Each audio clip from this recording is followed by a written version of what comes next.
he's got power, he's got skill, he's got speed, so respect to Usyk. Daniel Dubois is a great competitor, but he just showed why he's one of the greatest of all time.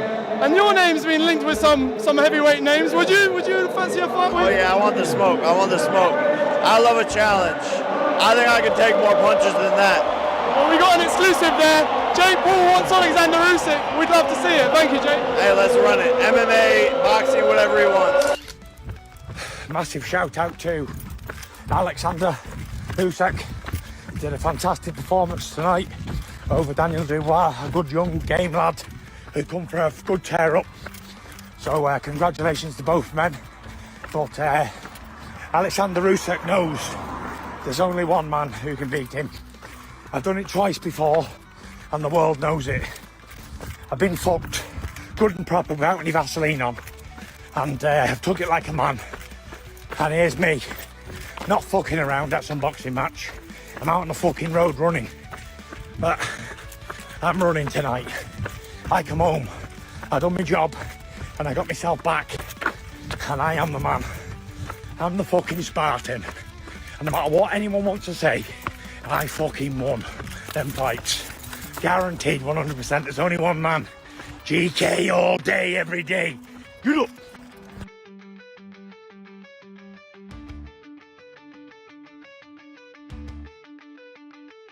Boxing fans, Jose Parker, we've just seen Oleksandr Usyk with a destructive performance against Daniel Dubois. Just give me your thoughts on that one. It was a competitive fight in the beginning, and Daniel did land some good shots, and Usyk did feel those shots, but ultimately in the end he broke him down, and Usyk showed a lot more, I think, bad intentions in the shots he was throwing. I was going to ask you, do you expect him to be that aggressive?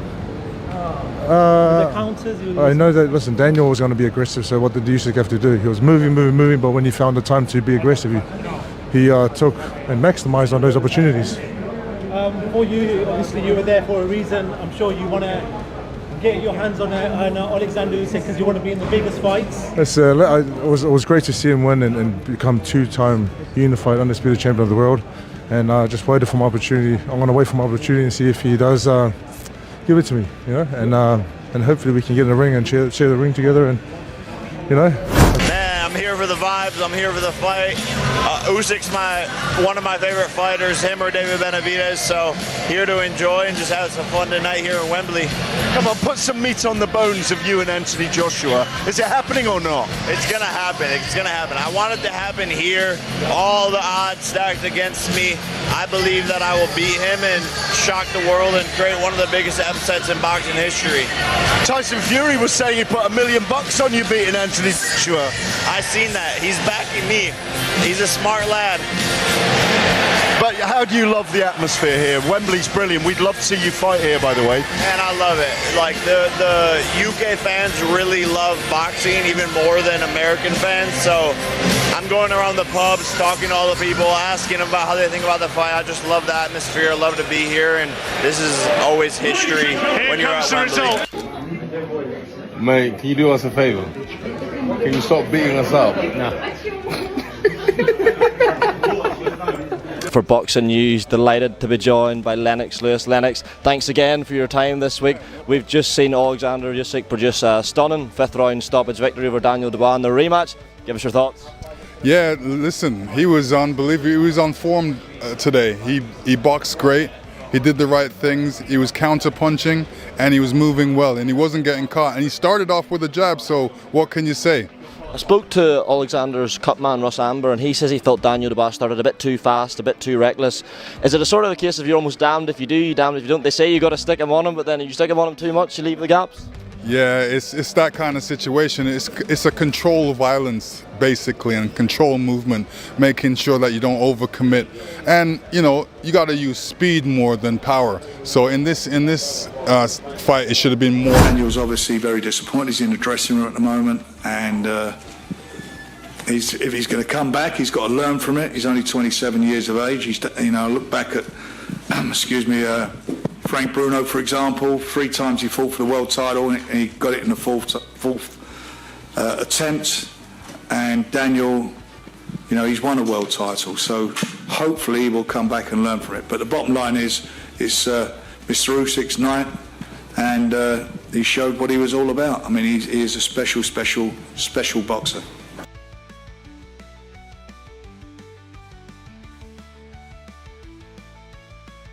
Before the final bell rang, boxing fans and experts already had strong opinions about the Usyk versus Dubois fight. Some talked about experience, others debated power. The hype was real and everyone had something to say. Carl Frosch made his stance clear before the match. He didn't see Dubois winning. According to Frosch, Usyk was simply too fast, too smart, and way too experienced. He believed Dubois wouldn't even be able to land a clean punch. Usyk's movement and reflexes would be too much. I actually think that Oleksandr Usyk, I said it earlier and you might have said, what's he on about? He doesn't get hit with shots that he doesn't see coming. It's the shots that you don't see coming that do the damage. And Usyk is that good. He's got good reflexes. He's got fast hand-to-eye coordination, fast on his feet. When a shot comes, even if an unexpected shot comes, if a left hook follows a right hand from an awkward angle, it'll... Frosch summed it up by saying he expected Usyk to be too much for Dubois and even predicted a possible stoppage. He didn't seem to hesitate in his final call. That's my thoughts on the Usyk-Dubois fight this weekend. It's going to be a good one. I think Usyk's going to be too much for him. If you've not seen my interview with Oleksandr Usyk, I did a nice, short, sweet 12 rounds. Froch didn't hesitate. He predicted Usyk would overwhelm Dubois and maybe even stop him before the final bell. I mean, you know what? This is heavyweight boxing, right? And of course he's in with a shout because he's a murderous puncher, Daniel Dubois. Yeah, a lot's been made of his newfound confidence and the way that he carries himself and the way that he actually projects himself in public now, which will tell you that he's got a different sort of state of mind. You know, I'm only going to echo what I've said previously. If Daniel Dubois was fighting anybody else, I'd back him to win, 100%. But in Oleksandr Usyk, you know, because when I watch Usyk fight, and I've studied him, you know, he's a cruiserweight coming up to the heavyweight division, but he's carried his cruiserweight speed. Nothing's changed with Usyk. He does the same things at cruiserweight, and now he's doing the same thing in the heavyweight division. So Daniel Dubois, for me, to win this fight, he's got to make it into an absolute bloodbath. Duke McKenzie also backed Usyk. He did admit Dubois was stronger now, better mindset, more confidence, but in the end it didn't matter. Usyk, he said, was just on another level. His ring IQ, his speed, and his ability to adapt would make the difference. Has, let's say, the mental sort of fortitude to carry him for 12 rounds. 12 rounds is a long time when you're fighting somebody like Usyk. You know, Usyk reminds me in some ways, with his tactical approach, you know, the feints that he showed you, like he'll show you a right hand, hit you with a left uppercut, he'll show you a right hook, he'll hit you with a jab, he feints, he twitches. There's a lot of movement going on from Daniel Dubois. And if you ask any of the guys that Usyk's beaten, there's 7 times that he's come over here. We should change his name to the Magnificent Seven, because he's been over here 7 times he's left the Ukraine, and 7 times he's gone home a winner. And that's not luck. It's not luck. That's a sign of class. And I'm a big fan of Oleksandr Usyk. I'm a big fan of Daniel Dubois. He's won me over because his attitude is right where it should be. The fact that he's trying to convince himself even now that he can win the fight. Duke gave Dubois one chance, turned the fight into a brawl, but even then he doubted it would work. He questioned whether Dubois could mentally hang in there for 12 rounds against someone like Usyk, so seasoned, so sharp, and just plain tricky in the ring. I don't think he has an advantage. I don't think Daniel Dubois has an advantage over Usyk. Usyk will be the one with the advantage. The 2 main advantages that Usyk will have will be obviously being the southpaw that he is, the slick southpaw. That's an advantage over any orthodox fighter. And obviously his engine that he has, sorry, there's 3 advantages he has. He's got a great engine, he's a southpaw, and he has the victory over Dubois. I don't think Dubois got an advantage over Usyk because he's lost to him legitimately in their first meeting, which is not going to give him an advantage. I really believe that Daniel Dubois is physically stronger than Usyk because he's a natural heavyweight. He's got an excellent jab, which I'm sure they'll apply. I'm sure you'll agree with that. Where, you know, Dubois is obviously going to be targeting the body because he may feel that Usyk is maybe susceptible to a body shot. Despite praising Dubois' strength and attitude, Duke pointed out that Usyk had every advantage. Southpaw stance, undefeated record, world-level experience. Dubois, in Duke's eyes, didn't have a single clear edge. You know, because of his work ethic and the way that he carries himself, both inside and outside of the ring. You know, if he didn't live the life that he lives, away from boxing, then I'd say there are miles on his clock. I'd say he was slipping. You know, you could see the chinks in his armour. But everybody speaks of Oleksandr Usyk in the highest regard, both in the ring and outside of the ring, and how he conducts himself as a world champion. Mackenzie ended his thoughts by saying Usyk wasn't just going to win, he was going to look better than ever. He called Usyk a modern-day legend, someone who could retire without ever losing. This rematch, he felt, would only prove how far ahead Usyk truly was. What I'm saying is this, yeah. To beat Oleksandr Usyk, you have to be mentally disturbed in your head. Yeah?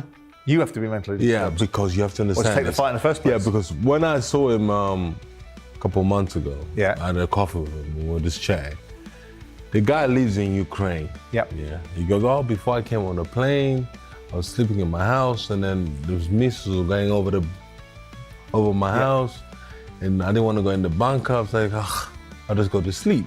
Then came Derek Chisora, bringing a very different kind of perspective. Having fought Usyk himself, he knew firsthand what it took. For Chisora, beating Usyk wasn't just about talent, it was about being mentally tough, almost unstable. Usyk had been through war, survived missile attacks, and still fought without fear. What did you make of the first fight with Daniel Dubois and Usyk? And what do you think that Daniel has to do differently? Daniel has to use his jab. You know, the jab, and then slow Usyk down, body. Hit him to the body and stuff like that. But at the same time, Usyk has been watching this video, the last fight, 24/7. But you've been in the ring, you've shared the ring with Oleksandr Usyk, so you know his strengths, you know his weaknesses. What do you think that Daniel has to do? Do you think he has to go out there and take the fight to him early, take control? He has to take the fight to him, and he has to survive. Yeah, because if you're not fit, you can't survive. Yeah, because of the way he makes you work. If I'm being totally honest, when it comes to Oleksandr Usyk being past his best, or has he bitten off more than he can chew? This guy's faced every style, this guy's faced every size you can possibly imagine. There's not a style or a size he hasn't faced really within his division and out of his division. So I don't see Daniel Dubois posing him any new problems. What I do see is this is the best version of Daniel Dubois that he's faced. So Daniel Dubois is in the form of his career. He's coming off the best victories of his career. You know, the tide he's on at the moment is very high. You know, the victories over Jarrell Miller, over Philip Hergovich, and over Anthony Joshua, the resounding victories are massive and huge, you know, things that he can achieve. But it's a completely different. Chisora said Dubois had to jab, go to the body and keep pressing, but more importantly, he had to survive. If he wasn't fully ready, physically and mentally, Usyk's constant movement and fast pace would break him down in no time. Chisora didn't think Usyk hit extremely hard, but that's what made him dangerous. He disguised his punches, created strange angles, and kept opponents working constantly even when not throwing punches. That kind of pressure wore you out. Chisora didn't clearly say who'd win, but his respect for Usyk said it all. If Dubois wanted to win, he'd have to bring something completely different. Because if not, Usyk would do what he always did, adapt, take over, and win. Tony Bellew also spoke up and didn't buy into the idea that Usyk was past his best. People said Usyk was slowing down. Tony didn't believe it. He'd heard it all before, but every time Usyk proved them wrong. Tony felt Dubois wasn't bringing anything new that Usyk hadn't already seen. He gave Dubois credit for being in good form and confident after recent wins, but Usyk couldn't be bullied. That, Tony said, is where Dubois would struggle. When asked what kept Usyk motivated, Tony didn't say money. He said it was pride, country, and legacy. Usyk, he believed, wouldn't even take a fight unless he felt 100%. Even the split with his manager, Tony shrugged it off. Just business. And even though Dubois had a puncher's chance, once things got tough, Tony saw Usyk taking over, just like always.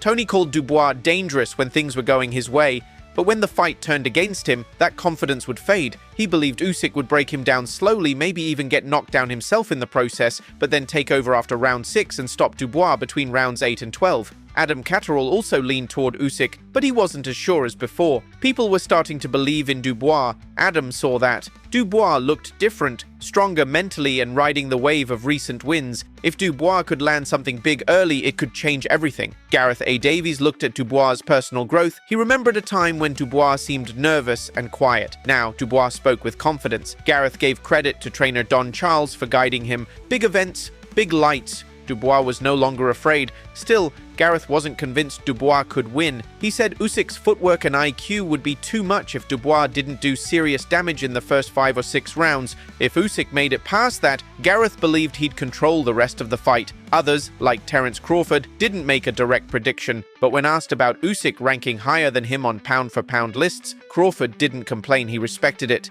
He knew what Usyk had done, moved up in weight, stayed unbeaten, and dominated. Crawford pointed out that fighters like Tyson Fury, who stay in one division, don't build the same kind of legacy, but Usyk had gone up and still stayed at the top.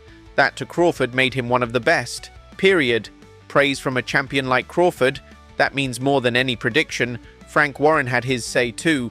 To him, Dubois wasn't the same fighter who lost in Poland in 2023. Back then he was still growing. Now, he was a man, a fighter entering his prime. Warren said Dubois had confidence now, especially after stopping Jarrell Miller. Warren didn't see those wins as just numbers. They meant something. They gave Dubois belief, real belief that he could beat the best. He also said Dubois had changed mentally. The first fight, too much outside drama, that controversial body shot, a lot of distractions, but now he was focused, he was dangerous. That's why, Warren said, they picked Jarrell Miller as a test. A big guy, strong, aggressive, and Dubois passed that test, stopping Miller in the final round. To Warren, that was proof. Dubois could go deep into fights and still perform, and then came the boldest part. Warren hinted that Usyk might not be champion for long. While the world talked about Tyson Fury or Anthony Joshua being Usyk's next fight, Warren wasn't so sure. If Dubois pulled off the upset, everything could change. The heavyweight world could get turned upside down. Now that the fight's over, what do you think? Were the experts right, or did someone surprise you? Let us know who you were backing and how you saw it all play out in the comments.